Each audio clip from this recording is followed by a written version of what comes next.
Welcome to our deep dive. Uh, We are so glad you are joining us today. Yeah, it is wonderful to be here. If you are tuning in, there is a good chance you are prepping for a major academic test. Something like the YDT. Right.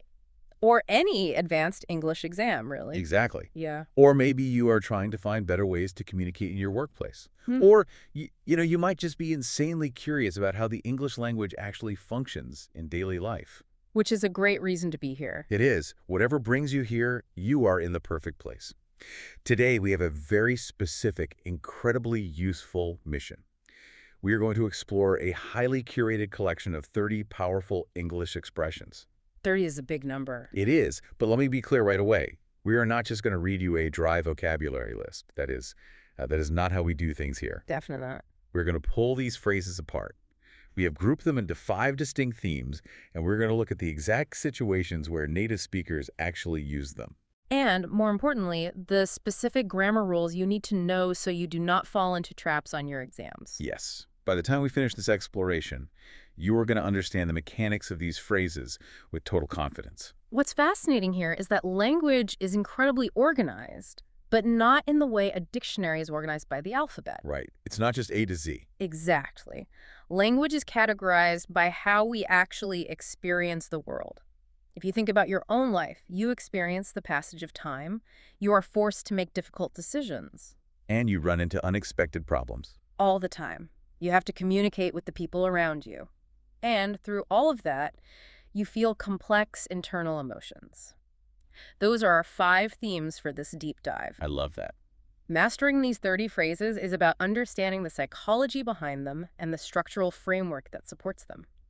We are going to look really closely at the grammar mechanics and the highly practical situations where these phrases live. So you can see exactly how they function in the real world. Precisely. I really appreciate that framing. It takes the pressure off just memorizing flashcards. So let us jump right into our very first section. Let's do it. Theme 1 is all about time, progress, and change. Yeah.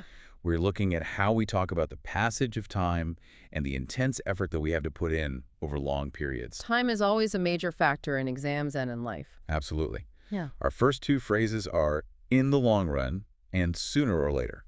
Let us look at the first one. In the long run. I know this means over a long period of time or eventually, Yes, that is the core definition. but I am thinking about the reality of studying. Yeah. If you are preparing for the YDT, studying vocabulary every single day is exhausting. You sit down, stare at the words, and your brain just hurts. It is a real struggle right now. It absolutely is a struggle, but that specific struggle is exactly why we use the phrase in the long run.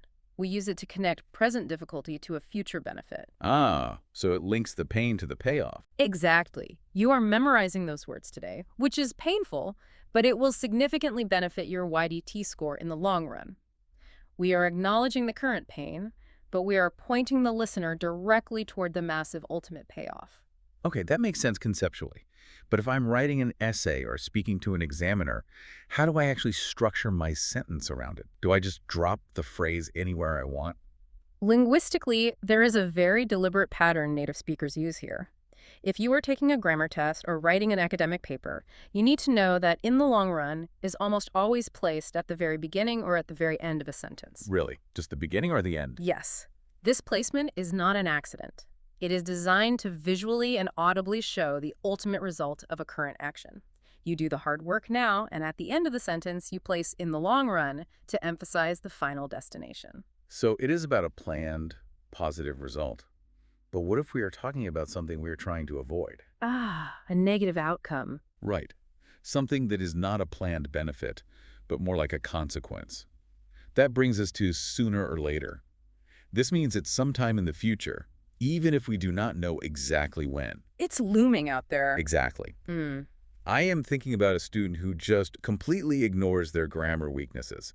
They skip the hard chapters in the textbook because it's too frustrating. Yeah, it's a dangerous habit. And it is the perfect scenario for this phrase. You cannot hide from your grammar mistakes forever. No, they always show up on the test. If you ignore those weaknesses, sooner or later you have to review them, or they will ruin your test score. Sooner or later is not about a planned goal. It is about total inevitability. Inevitability. I like that word. It means you can delay the action, but you cannot escape it. I can see how test writers might use that to trick you. They might give you a sentence about a bad habit And you have to choose the phrase that implies you cannot avoid the consequence. Spot on. You cannot say, in the long run, you will face the consequence, because that sounds like a goal. You have to say sooner or later, because it means the consequence is hunting you down. That is a highly strategic way to look at it. Let us move to situations where time is actively working against you. We have two phrases that are full of intense action: make up for lost time and around the clock. I definitely want to talk about make up for lost time.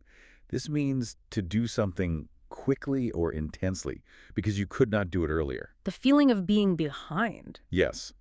Let us say a student is taking a massive academic test. They were supposed to start studying in September, but life got complicated. It always does. Now, they are a full month behind schedule. They're starting a month late. The panic must be overwhelming. So they sit down and they just have to read constantly, hour after hour, to try and catch up. They are operating at a deficit. When you find yourself in that kind of deficit, you have to apply extreme effort to balance the scales. That sudden, frantic burst of energy is what it means to make up for lost time. But grammatically, I notice we do not just say he's making up for lost time and stop there. There seems to be a piece missing.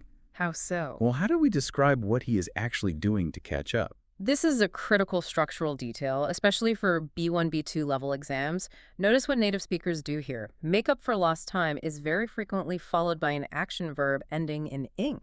Ah, the gerund? Exactly. This ing verb is essential because it explains exactly how the person is compensating for the deficit. Ah, I see. So in the scenario of the stressed student, he is reading intensely to make up for lost time. Wait, no. He is making up for lost time by reading. Or he's reading to make up for lost time. Let us refine that. You can say, he is reading intensely to make up for lost time. But if you want to connect the action directly after the phrase, you might hear, he is making up for lost time by reading. Right. Or simply, he needs to make up for lost time studying every night. The key is that the ing form, the gerund, is frequently hovering right around this phrase to show the method of catching up. That is incredibly helpful for multiple choice questions. Now, let us look at the next phrase, around the clock. This means all day and all night, 24 hours a day. This one has a lot of intensity. It really does. The scenario we have here is much more dramatic than a late student. Imagine a rescue team trying to find missing hikers in the wilderness. Very serious situation. The sun goes down, it gets incredibly cold, but they cannot stop searching. Finding those people is a matter of life and death. So they turn on their flashlights and keep working through the darkness until the sun comes back up. It is a scenario of absolute high stakes. The phrase around the clock perfectly captures that relentless, unbroken effort. They are not taking lunch breaks. They are not sleeping. If I am looking at the structure of a sentence, how does around the clock function? Is it an adjective? A noun? Functionally, it operates as an adverbial phrase. It modifies the verb by describing the continuous, nonstop nature of the action. So it answers the question of how they worked. Exactly. How did the rescue team work? They worked around the clock. If you see a test question asking you to describe a continuous 24-hour action, you are looking for this phrase to act as the adverb describing the verb. Okay, let us transition to our final two phrases in the theme of time. Start from scratch and a matter of time. Two very different experiences with time. Okay, let's unpack this. I have to be honest, just hearing the definition of start from scratch gives me anxiety. It is a painful concept. It means to begin doing something from the very beginning without any prior preparation or advantage. I am thinking about a deeply terrifying scenario. You are writing a massive essay. Oh, no. You have spent days typing pages and pages. You finally feel good about your argument, and then suddenly your computer completely crashes. The screen goes black. The worst nightmare. You restart it, and the file is just entirely deleted. You cannot recover a single paragraph. It is a universally painful experience. The psychological weight of that moment is heavy because you're not just delayed. You have lost every single advantage, every piece of progress you had built up. It's all gone. You are staring at a completely blank screen, and you have to type the very first word all over again. Does this phrase apply to anything, or are there specific situations where native speakers use it? There is a strong pattern of usage here. You will almost always see start from scratch used when talking about creative construction or projects. Like writing the essay. Yes, we use it heavily with writing, business projects, or even cooking. If you completely burn the dinner you are making for guests, you have to throw the food in the garbage and start from scratch with brand new ingredients. It implies a total reset of a physical or mental project. That makes perfect sense. Yeah. Now let us look at the complete opposite of a sudden surprise. Let us look at something we can see coming from a mile away, a matter of time. Yes, inevitability again. This is used when you are absolutely certain that something is going to happen in the future. The scenario we have is about dangerous driving habits. You are watching a person drive terribly. Swerve it around. They are speeding. They are not looking at the road. You do not know if they will crash today or tomorrow or next month, but you know it tends to happen. It is like watching a slow-motion disaster. You are observing the bad inputs, and logic tells you the bad output is guaranteed. Wait, I feel like I see a very specific grammar formula whenever people use this phrase. It is never just dropped into a sentence casually. You have a great eye for structure. This phrase has a very rigid, almost mathematical formula that you must memorize. I love formulas for language learning. It is almost always used in this exact structure. It is a matter of time before, or it is only a matter of time before, followed by a subject and then a verb. Let us apply it to your scenario. Sure, it is only a matter of time before he has an accident. So, it is only a matter of time before, which is the formula, plus he, the subject, plus has, the verb. Exactly. If you are facing a multiple choice grammar question and you see it is only a matter of time, your brain should immediately start scanning the options for the word before, followed by a new subject and verb. Memorizing that rigid formula is a huge advantage. Let us shift gears entirely. We are moving into theme 2, which is making decisions and thinking. We are leaving the passage of time behind. Yes, and focusing on the mental gymnastics required to make choices and evaluate complex information. Our first two phrases are make up your mind and on the fence. Let us talk about make up your mind. A very common one. This means to make a final decision about something. I am picturing a student with a very tight Friday deadline. She has been accepted into 2 great university programs. She has to officially reply by Friday. The clock is ticking. The pressure is intense because she cannot choose both. She has to entirely eliminate one amazing option to commit to the other. That Friday deadline forces finality. You cannot negotiate with a university deadline. You have to lock in your choice. That mental locking process is what making up your mind represents. Is there anything tricky about the grammar here? It seems pretty straightforward. The trick is in pronoun agreement. You must ensure the possessive pronoun matches the subject perfectly. Oh, right. You cannot say, she needs to make up my mind. You must say she needs to make up her mind. It sounds basic, but in high-stress writing environments, students often accidentally mix up his, her, your, and my when using this phrase. Good tip to keep an eye on. But what is the student doing on Wednesday or Thursday before she makes up her mind? She is struggling. That is where on the fence comes in. This means not able to decide between 2 possibilities. The scenario is brilliant. Imagine a student trying to decide whether to study engineering or computer science. The visual metaphor here is very strong. Right. You can literally picture this student sitting on top of a tall wooden fence. Down on the left side is an engineering degree. Down on the right side is a computer science degree. Both look fantastic. But you can't have both. Exactly. You cannot live on top of a fence. Eventually, you have to jump down to one side.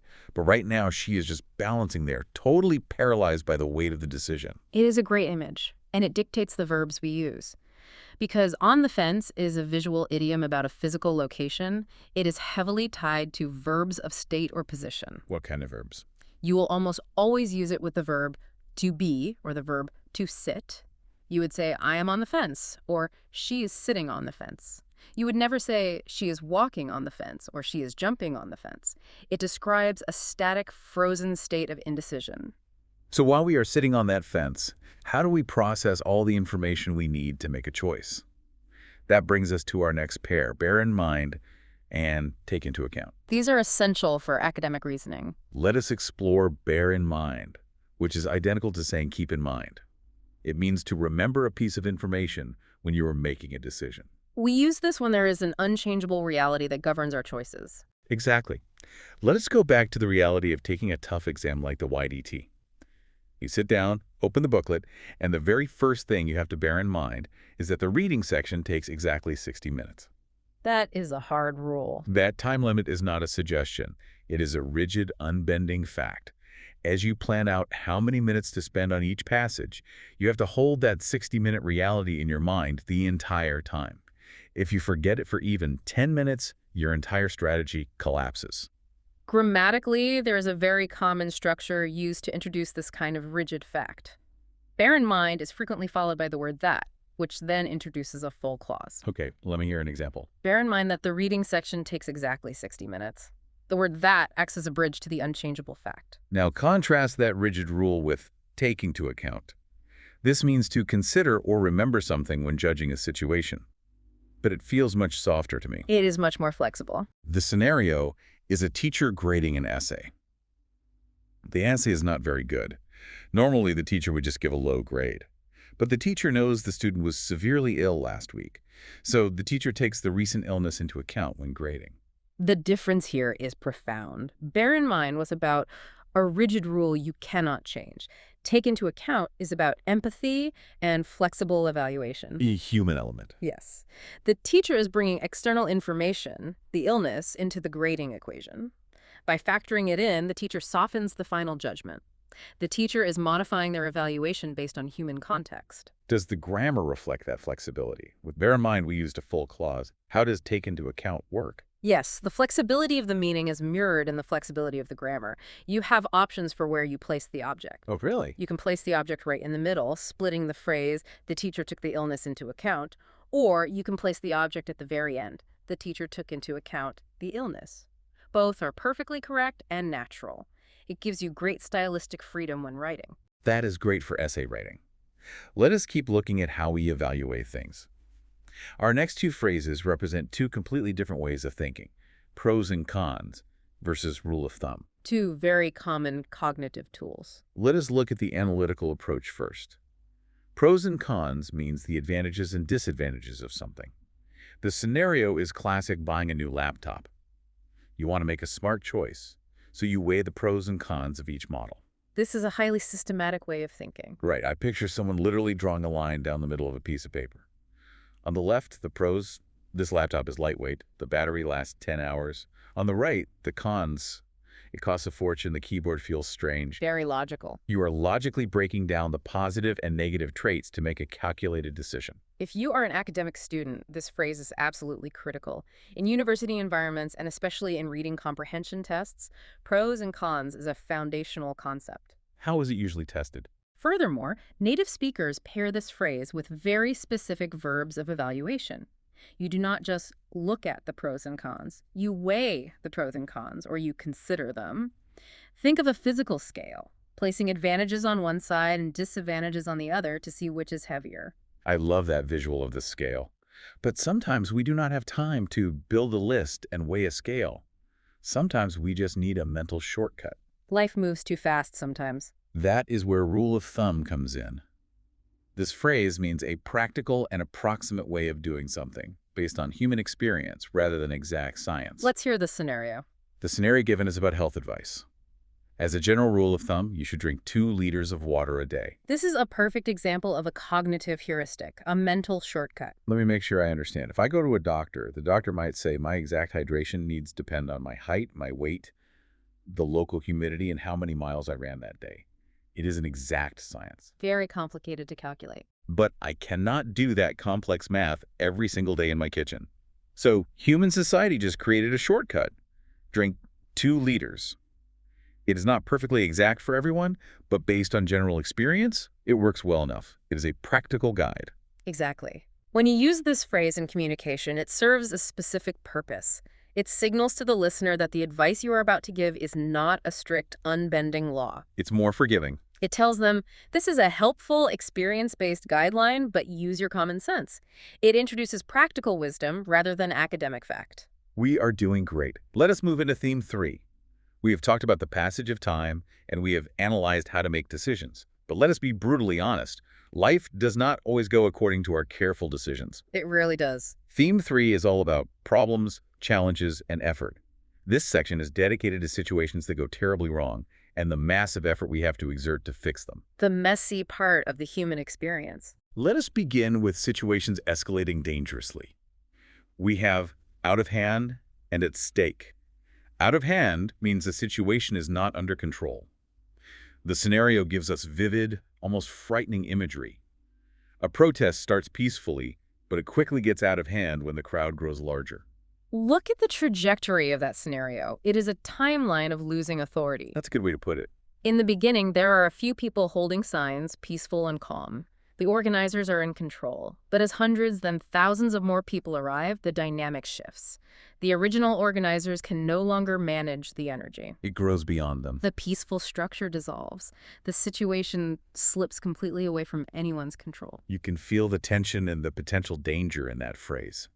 If I want to describe a situation escalating like that, is there a specific verb I should pair with out of hand? Yes, there is a very strong collocation here. Native speakers almost universally combine this phrase with the verb get.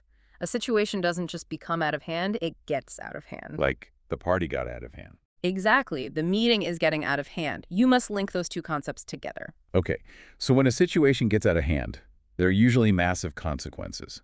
That leads us directly to at stake. This means that something valuable is in danger of being lost, or is at risk. High pressure. Let us analyze a corporate scenario. A company is facing a crisis. They cannot afford to make a single mistake right now because their entire reputation is at stake. The pressure in that boardroom must be suffocating. Absolutely. Think about it. A company spends decades building trust with its customers. Millions of dollars spent on advertising and good service to build a spotless reputation. And it can all vanish. But in this exact moment, if the executives make one bad decision, all of that trust could vanish overnight. Their public image is hanging over a cliff. Every single word they say matters immensely because the potential loss is catastrophic. To express that kind of high-pressure situation grammatically, you need to use the verb to be. The usage note, the structural rule is very clear. You state the valuable thing, use the verb to be, and then add the phrase. So, the company's reputation is at stake. Yes, or millions of dollars are at stake. It describes the precarious, dangerous condition of the valuable object. Now, sometimes problems don't just threaten to destroy one thing. Sometimes problems feed into each other and multiply. This brings us to a phrase that I think everyone listening can relate to. A vicious circle. A very frustrating concept. This is defined as a continuing bad situation where one problem causes another problem, which then loops back and makes the very first problem even worse. The scenario provided is incredibly common. Stress causes poor sleep, and poor sleep causes more stress. It is a vicious circle. It is the ultimate mechanism of human defeat. It is a compounding negative feedback loop. Let us trace the loop. You have a big exam coming up, so you go to bed feeling deeply stressed. Because your brain is racing with anxiety, you stare at the ceiling for hours. You get terrible sleep. And the next day is ruined. The next morning, you wake up exhausted. Because you are exhausted, your brain cannot process the study material effectively. You feel like you are failing to prepare, which generates a massive new wave of stress. That new stress guarantees your sleep tonight will be even worse than last night. You are trapped. You are trapped on a wheel, and every time it spins, the problem gets heavier. It is incredibly frustrating to experience, but intellectually, understanding this phrase is a major advantage for academic exams. How does it show up on a test? If you are taking a reading comprehension test, you will frequently encounter passages about psychology, economics, or health. These texts love to describe compounding problems like poverty causing poor health, which causes job loss, which causes more poverty. I've seen that exact type of passage. If you understand the concept of a vicious circle, you instantly grasp the complex cause and effect relationship the author is describing. You see the structure of the argument immediately without getting lost in the minor details of the text. That is a brilliant test-taking insight. So we have all these escalating problems and vicious circles around us.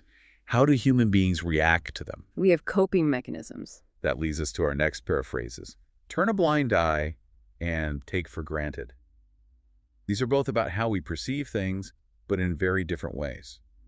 It is about the conscious choice to ignore something versus the unconscious failure to appreciate something. Let's look at the conscious choice first. Turn a blind eye means to ignore something that you know is wrong. The scenario involves a manager at a workplace. The manager turns a blind eye to employees arriving late, specifically because those employees are working very hard. This is a fascinating look into the psychology of authority. It really is. Let us break down what the manager is doing. The official company rule states that everyone must arrive at 9:00 a.m. The manager sits at their desk and physically sees 3 employees walk in at 9:30 a.m. A clear violation. The manager is fully aware that a rule is being broken. But the manager also knows that these 3 employees stayed at the office until 8 p.m. the night before, working incredibly hard on a massive project. So there's context. So the manager makes a conscious, calculated decision. They look the other way. They pretend they did not see the lateness. They choose to suppress their own authority because they value the hard work more than they value strict punctuality. That element of conscious choice is the absolute core of this phrase. Turning a blind eye never means you didn't notice the problem. You definitely noticed it. It implies you know exactly what the reality is, but you are actively choosing not to act on that knowledge. You are deliberately ignoring the infraction. That is deeply intentional. But what about when we fail to notice something without meaning to? That is, take for granted. This means to not value something or someone because you are so used to having it. You assume it will always be available. We all do this. The scenario provided is severe and sobering. We often take clean drinking water for granted until there is a shortage. It highlights a major flaw in human perception. Think about your daily routine. You wake up, walk into the bathroom, turn the tap, and instantly perfectly clean, safe water flows out. You do not throw a party to celebrate it. You do not even spend 1 second feeling grateful. It's just a given. Your brain just assumes the water will always be there. It is invisible to you because it is so constant. But the very second a pipe breaks and there is a water shortage, your entire life halts. Suddenly, it's the only thing you think about. Suddenly, you realize that clean water is the most valuable resource on Earth. You only understand its profound worth the moment you lose access to it. This specific behavioral pattern is a foundational concept in academic texts. If you are reading passages on sociology, anthropology, or environmental science, you will constantly see populations described as taking resources for granted. Because it's a universal human flaw. It is the human tendency to interact with vital resources or social structures without questioning their permanence until a crisis forces them to pay attention. Understanding this psychological blind spot helps you comprehend a vast amount of academic writing.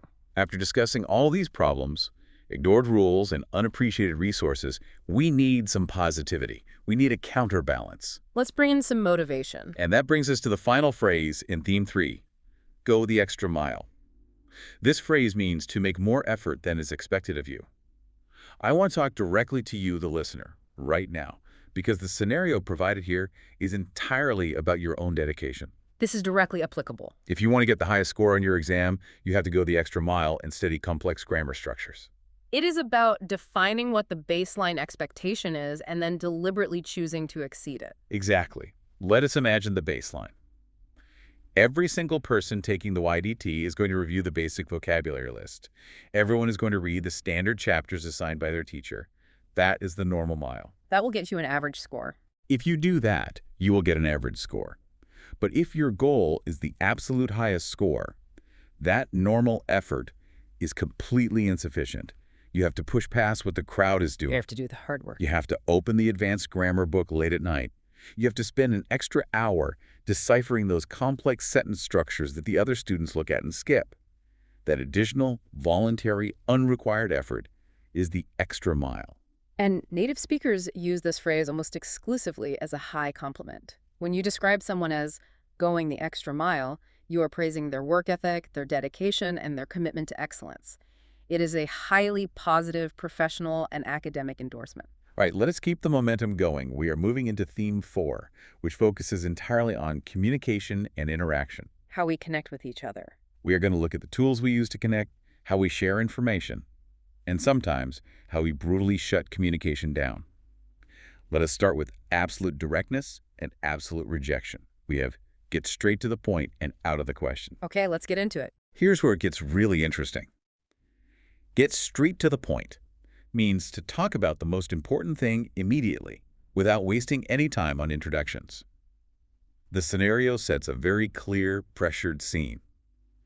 We do not have much time for this meeting, so let me get straight to the point. You can feel the clock ticking in that scenario. You really can. Picture a professional conference room. Everyone is rushed. There is a massive project deadline in 1 hour. Tensions are high. Usually when a meeting starts, there's a social ritual. People ask about each other's weekends, they talk about the weather, they sip their coffee. It is polite patting. Standard office behavior. But in this scenario, the speaker walks in and immediately flashes through all that polite patting. They skip the pleasantries and immediately address the central crisis. It is a demand for maximum verbal efficiency. Functionally, this phrase operates as a powerful verbal signal. When a speaker uses it, They are announcing a transition. They are telling everyone in the room, social time is over. Efficiency is now our only priority. It sets the boundary. It allows the speaker to pivot sharply from the beginning of an interaction directly into the heart of the topic without seeming rude because they have acknowledged the time constraint. I like that it gives you permission to skip the small talk. On the other end of the communication spectrum, we have a phrase used to build an absolute, impenetrable wall out of the question. A very harsh phrase. This means completely impossible or unacceptable, an idea that is not even worth discussing. The scenario provided is a classic clash of priorities. Going on a holiday right before the final exams is out of the question. The level of rejection in this phrase is absolute. Imagine a student walking up to their parents 3 days before the biggest exams of their entire academic career and asking if they can go on a beach holiday. The parents would be shocked. The parents don't say, let us check our budget. They don't say, maybe if you study hard today. The answer is an immediate, non-negotiable wall. There is zero room for debate. When someone says an idea is out of the question, they are shutting down the conversation entirely. They are refusing to even entertain the suggestion because it is so fundamentally inappropriate or impossible that it is instantly removed from consideration. It is the strongest verbal boundary you can draw. Now let us move away from absolute directness and explore the fascinating world of informal and unspoken communication. We are looking at read between the lines and word of mouth. These require a bit more nuance. Read between the lines means to try to understand someone's real feelings or intentions from what they say or write, even if they do not explicitly express those feelings. The scenario requires us to be highly analytical. The author did not say he disliked the policy, but reading between the lines, he clearly disagrees with it. This is perhaps the most sophisticated cognitive skill we have discussed so far. Let us unpack how you actually do it. You are reading a political or economic text. You search the entire essay, and the author never once writes the sentence, I hate this policy. So how do you know? So how do you know they hate it? You look at the invisible spaces. You notice that the author uses slightly negative adjectives when describing the policy's creators.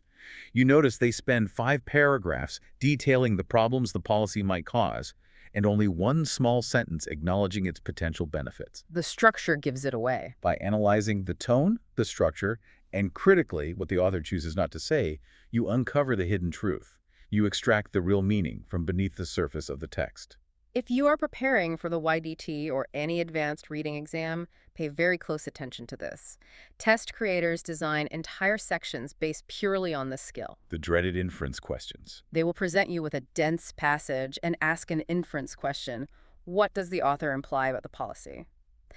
The correct answer will never be printed directly in the text. You are required to read between the lines to deduce the author's hidden attitude from the surrounding context. If you cannot perform this mental operation, you will fail those inference questions. That is a crucial warning. Next, we have a different kind of invisible communication, word of mouth. This means information communicated verbally by people talking to each other informally. The scenario describes a fascinating business phenomenon. The restaurant does not spend any money on advertising. They rely entirely on word of mouth to get customers. It is the immense power of informal human networks. Exactly. This restaurant does not rent massive billboards on the highway. They do not buy expensive 30-second commercials on television.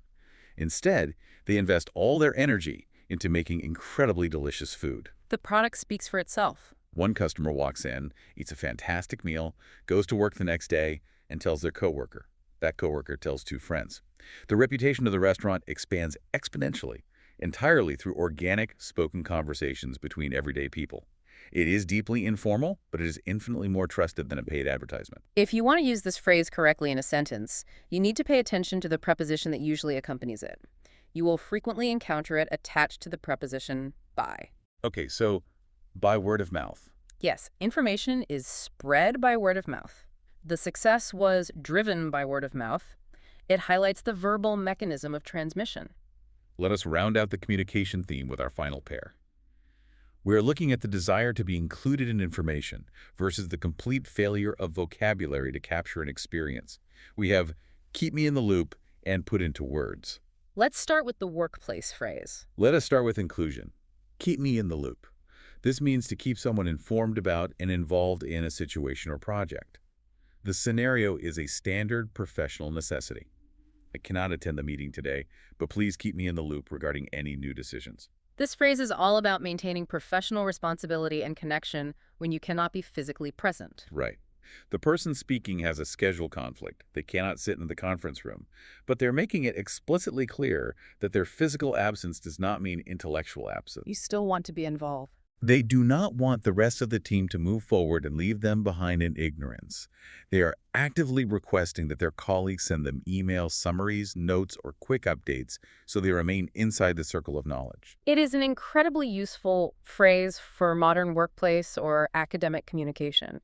It strikes the perfect balance between being polite and being assertive about your need to stay informed. It is a standard tool in semi-formal professional environments. But what happens when you have all the information, you experience something profound, and your vocabulary is simply too small to share it? That is the essence of put into words. A very poetic feeling. This means to express your feelings or thoughts clearly in speech or writing.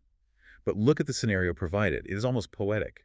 The sunset was so beautiful that it's difficult to put the experience into words. It is a moment where human language completely surrenders to human experience. We have all had a moment like this.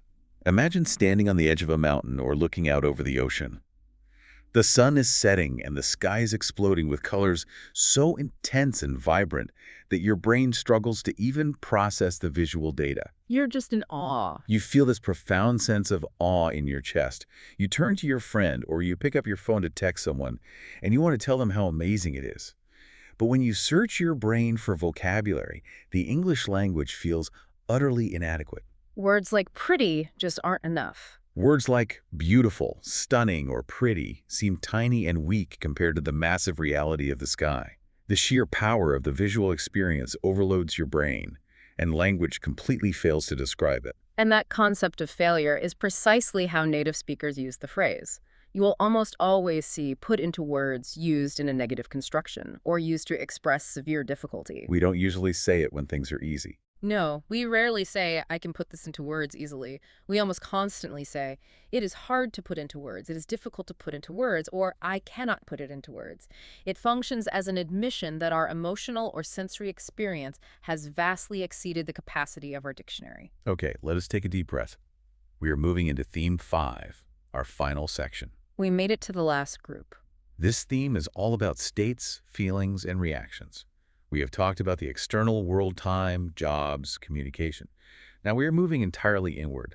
This theme focuses on internal emotional states and our deepest psychological reactions to the events happening around us. The internal human experience. Let us begin with two phrases that describe our relationship to unfolding events. On the verge of and in the dark. On the verge of means very close to experiencing something or doing something. The scenario provided is vibrating with massive anticipation. The scientists are on the verge of discovering a cure for the disease. Imagine the electric atmosphere inside that laboratory. It must be incredible. These scientists have dedicated their entire lives to this specific disease. They have spent years running thousands of experiments that completely failed.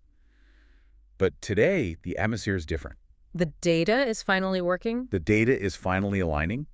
The test results are pointing in the exact right direction.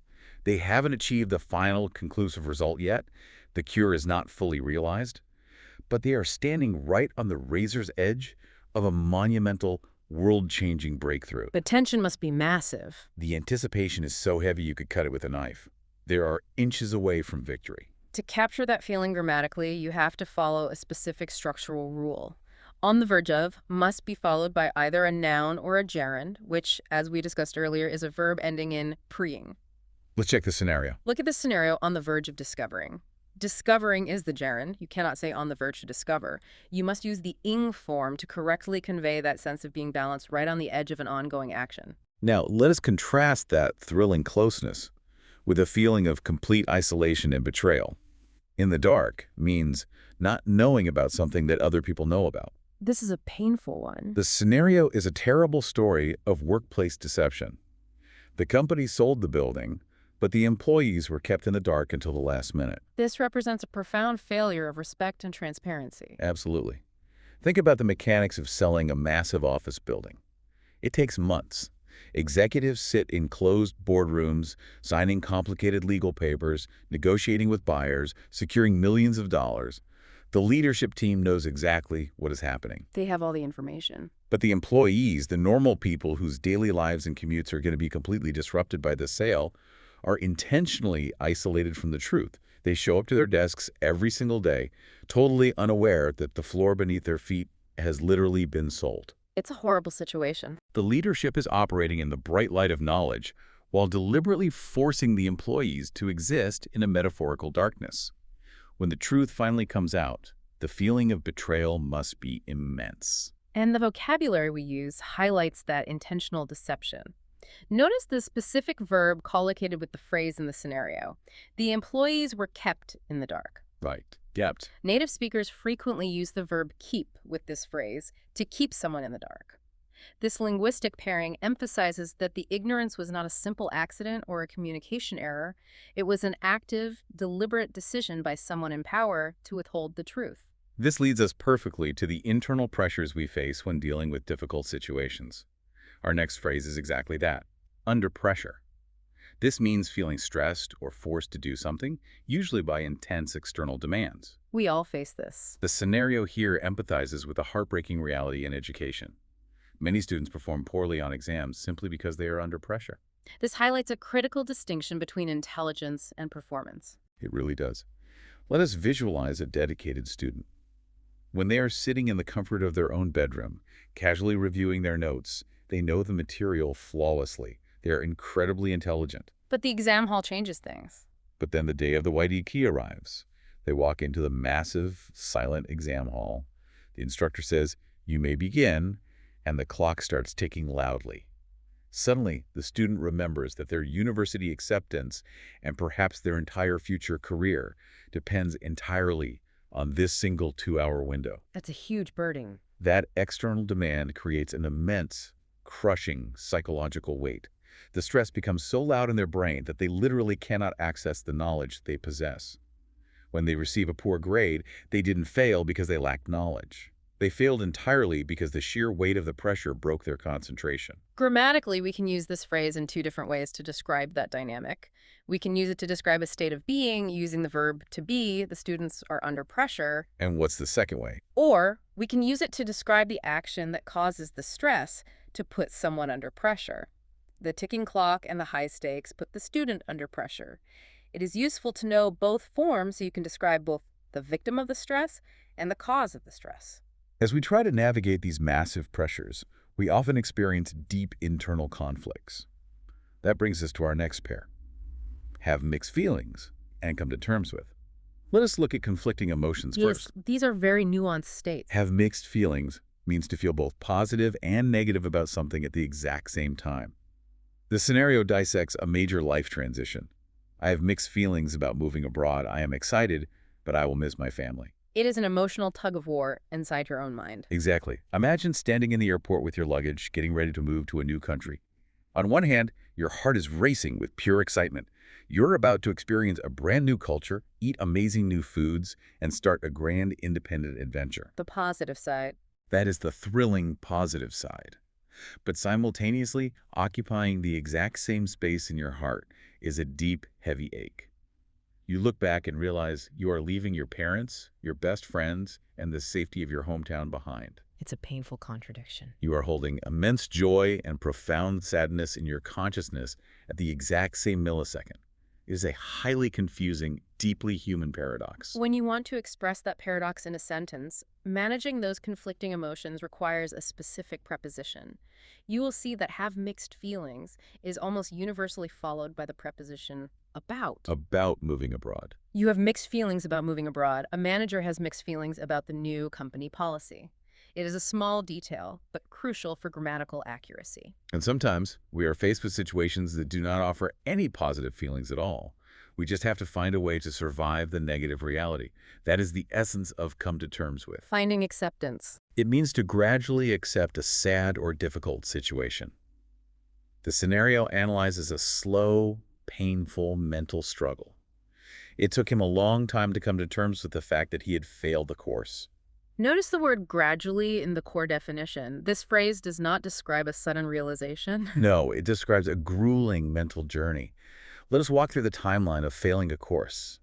On day one, when the student first sees the failing grade on the computer screen, they do not accept it. They might be in total denial, thinking there is a computer error. Then comes the anger. By day three, they might be furiously angry, blaming the teacher for making the test too hard. But as weeks pass, the anger fades and the unavoidable reality sets in. The student has to slowly, painfully process the failure. The acceptance phase. They have to mentally absorb the fact that they lost the credits, accept that they made mistakes, and figure out how to rebuild their schedule. It is a slow, difficult psychological transition from resistance to full acceptance. The structure of the phrase emphasizes the duration of that internal work. Coming to terms implies a negotiation inside your own mind. It takes time and emotional labor to finally accept a difficult truth. Which brings us to our final phrase on the list.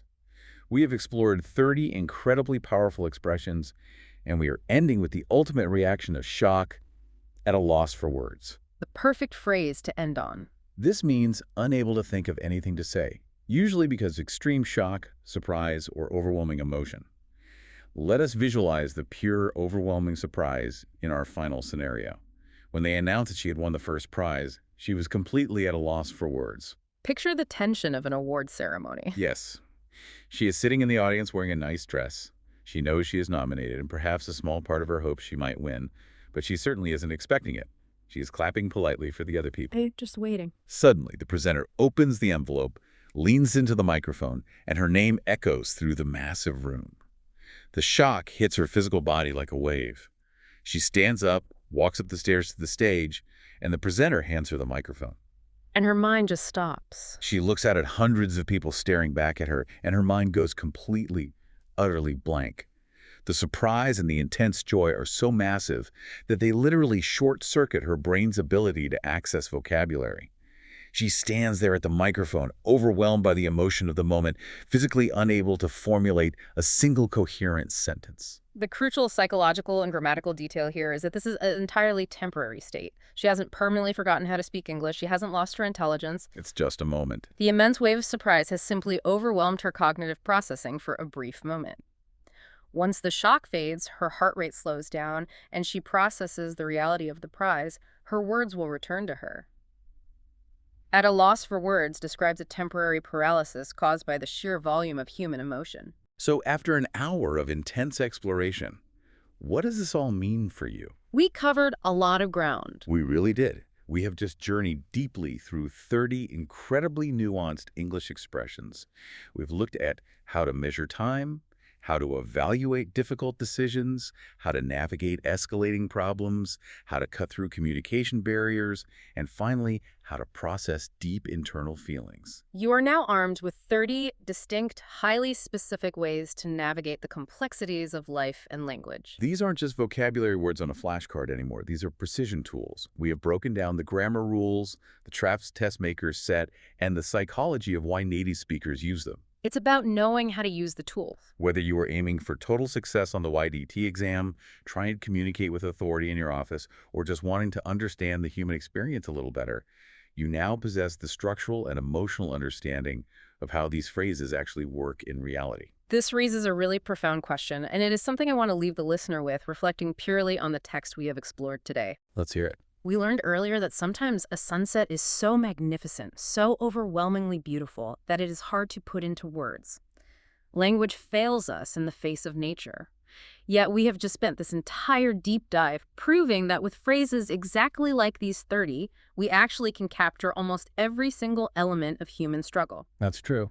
We have specific vocabulary for the vicious circle of our nightly anxiety.